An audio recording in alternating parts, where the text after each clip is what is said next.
বিশ্বনবী মুহাম্মদ সাল্লাল্লাহু আলাইহি ওয়াসাল্লাম বলেন,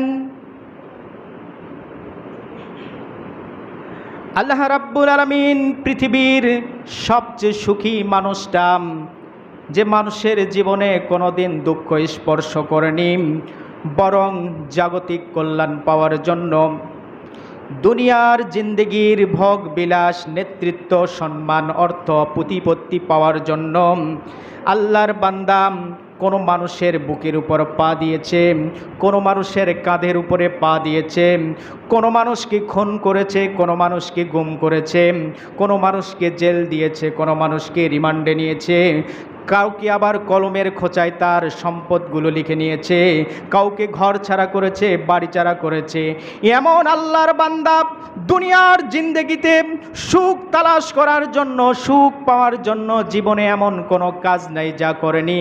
এই কাজ করার পর এক সময় সে সুখের সন্ধান পেয়েছে।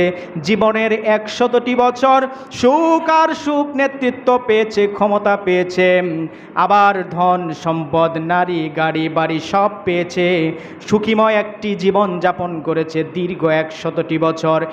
এরপরে জাগতিক নিয়ম অনুযায়ী চিরসত্য, মহাসত্য, ধ্রুব সত্য মৃত্যুর দিকে ধাবিত হয়েছে। আল্লাহ পাক রাব্বুল আলামিন বিচার করবেন, ফয়সালা করবেন।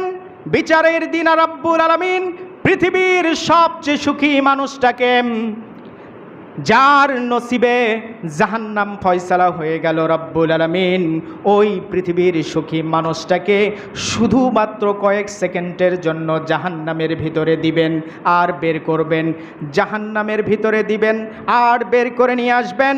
জাহান্নামের ভিতর থেকে বের করে আনার পরে আল্লাহ পাক রাব্বুল আলামিন পৃথিবীর ওই সুখী মানুষটাকে বলবেন, ও আল্লাহর বান্দা, এবার বলো তো পৃথিবীতে তুমি কতদিন সুখে ছিলে, পৃথিবীতে তুমি কেমন সুখী জীবন যাপন করেছিলে। 100টি বছর বা তার চেয়ে বেশি সুখ, শান্তি, বিত্ত, বৈভব, নেতৃত্ব, ক্ষমতা সব কিছু পাওয়ার ব্যক্তি কোনোদিন দুঃখের নাগাল পায়নি, দুঃখ তার জীবনে স্পর্শ করেনি। এমন সুখী মানুষটি রব্বুল আলামিনের দিকে তাকিয়ে বলবে, আপনার ইজ্জতের কসম করে বলি, ও আল্লাহ, পৃথিবীতে আমি একটা দিনের জন্য সুখী ছিলাম না, একটা দিনের জন্য পৃথিবীতে আমি সুখী ছিলাম না। আপনি কি বুঝতে পেরেছেন বিশ্বনবীর এই হাদিসটা আপনাকে কি বোঝাতে চাচ্ছে? 100টি বছর শুধু সুখেই ছিল, এমন সুখী ব্যক্তিকে কি করলো? জাহান্নামে দিল আর বের করলো। 1 সেকেন্ড বা কয়েক সেকেন্ডের ব্যাপার। এই কয়েক সেকেন্ড জাহান্নামের কঠিন শাস্তি উপভোগ করলো, ভোগ করার পর সে 100 বছরের সুখের কথা ভুলে গেল। জাহান্নামের কয়েক সেকেন্ড আযাবের কাছে আল্লাহর বান্দা, ভালো করে আপনাকে আমাকে মনে রাখতে হবে, জাহান্নামের কয়েক সেকেন্ড আযাবের কাছে দুনিয়ার 100 বছরের সুখ যদি আপনি ভুলে যান, সেই অনন্তকাল জাহান্নামে যদি আল্লাহ রাব্বুল আলামিন আপনাকে আমাকে দেয়, তাহলে এই অনন্ত জীবন কি আমরা জাহান্নামের কষ্ট সইতে পারব? 100 বছর সুখের কাছে জাহান্নামের 1 সেকেন্ড 2 সেকেন্ড আযাব সহ্য করার মতো ক্ষমতা নাই। আল্লাহ রাব্বুল আলামিন এবার পৃথিবীর সেই মানুষটাকে, যে ছিল পৃথিবীর মধ্যে নির্যাতিত, নিষ্পেষিত, পৃথিবীতে অর্থ কষ্টে ভুগেছে, পৃথিবীতে আবার শারীরিক কষ্টে ভুগেছে, তারপরও দিনের কথা বলার জন্য, ইসলামের কথা বলার জন্য, আল্লাহর জমিনে আল্লাহর দিনটাকে কায়েম করার জন্য, ইসলামী বিধিবিধান যেন মানুষের জীবনে প্রতিষ্ঠিত হয়ে যায়, এই জন্য আল্লাহর বান্দা নিরলস প্রচেষ্টা করেছে। শুধু সে নিরলস প্রচেষ্টা করে নাই, তার কলিজার সন্তানটাকে কোরআনের হাফেজ বানিয়েছে, দিনের জন্য উৎসর্গ করে দিয়েছে।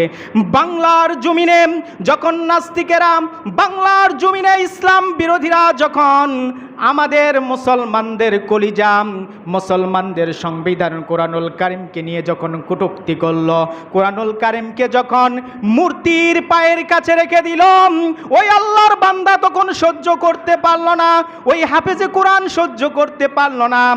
দুনিয়ার জীবনে প্রতিবাদ করতে গেল, প্রতিবাদ করতে গিয়ে বাতিলের বুলেটের আঘাতে দুনিয়া থেকে বিদায় নিয়ে গেল।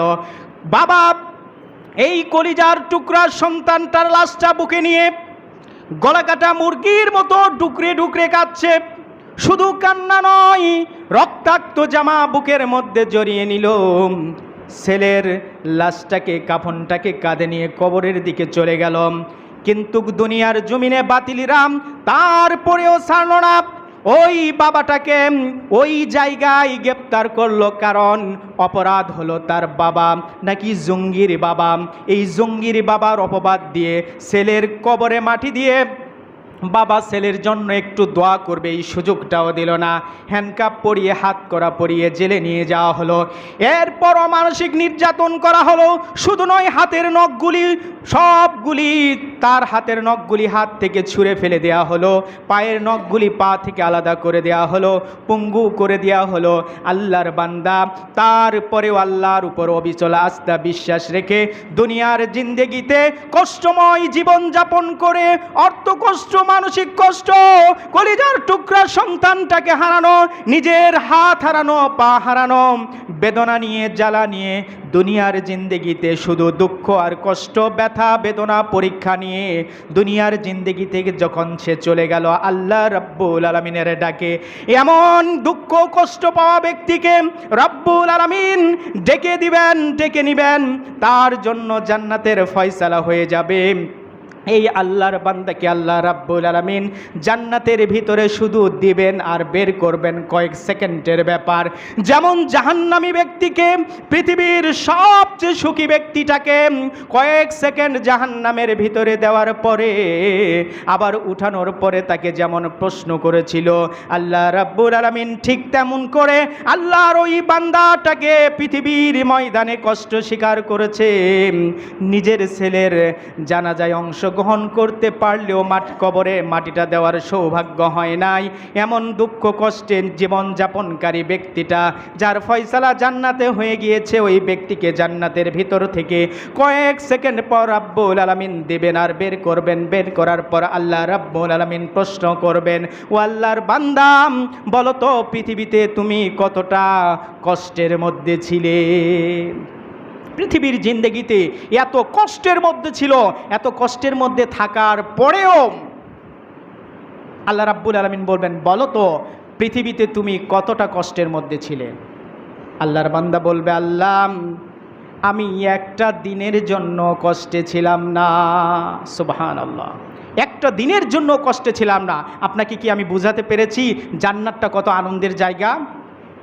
সারাটা জীবন দুঃখ কষ্ট, যন্ত্রণা, বেদনা, পরীক্ষা আর বিপদের মধ্যে থেকে মানসিক কষ্ট, অর্থের কষ্ট, সন্তান হারার বেদনা, পিতা হারার বেদনা, আর নিজের শরীরের উপর শারীরিক মানসিক নির্যাতন, সারাটা জীবন শুধু কষ্ট আর কষ্ট পেয়েছে।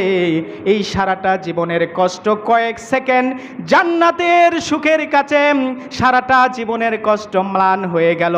এর নাম হচ্ছে জান্নাত। আর 100 বছরের সুখ কয়েকটা সেকেন্ডের মধ্যে ম্লান হয়ে গেল, এর নাম হলো জাহান্নাম। এই জান্নাতেই তো আমরা যেতে চাই, এই জাহান্নাম থেকেই তো আমরা বাঁচতে চাই।